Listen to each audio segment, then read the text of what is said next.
52 कला आणि 14 विद्यांचा अधिपती असलेल्या गणरायाची विविध रूपं आपल्याला पाहायला मिळतात। गणपतीचं माहेरघर अशी ओळख असलेल्या रायगड जिल्ह्यातील पेणमध्ये यंदा बाप्पाची विविध रूपं साकारण्यात आली आहे। नवीन ट्रेंडनुसार गणेश भक्तांची जी मागणी असेल तशी मूर्ती साकारली जाते। यंदा सर्वाधिक पसंती आणि मागणी आहे ती श्री स्वामी समर्थ रूपातील मूर्तीला।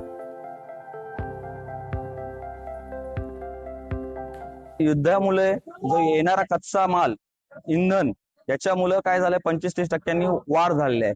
जी गेल्या वर्षी आपण 1.5 फुटाचा गणपती शाडू मातीमध्ये आणि पीओपी मध्ये 400 आणि 1000च्या आसपास देतो, तोच गणपती आता 700 रुपये आणि 1500 पर्यंत पोहोचलेला आहे।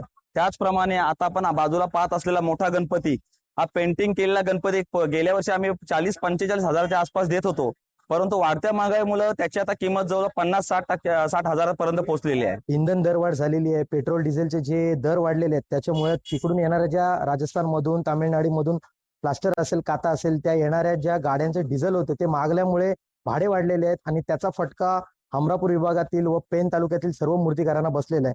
त्यामुळे एकंदरीत सर्व मूर्तींचे 20 ते 25% भाव वाढलेले असून त्याचा फटका सर्व सामान्य जनतेला सुद्धा कुठेतरी बसताना आपण पाहतोय। या वर्षी काय झालेलं आहे, थोडं युद्धजन्य परिस्थितीमुळे दरामध्ये थोडी वाढ झालेली आहे आणि इथं पेणमध्ये येण्याचं कारण असं आहे आमचं की विविध रूपामध्ये गणेश मूर्ती आपल्याला इथं मिळत असतात। इंधन दरवाढीचा फटका झालेला आहे, 1 ते 25 ते 30% भाडेवाढ म्हणजे झालेलीच आहे। सर्व वाहतुकीमध्ये झाल्यामुळे सगळे पेंटिंगचे कलर असो, पेंटिंग असो, कच्चा माल असो, त्याच्यामध्ये दरवाढ झालेलीच आहे।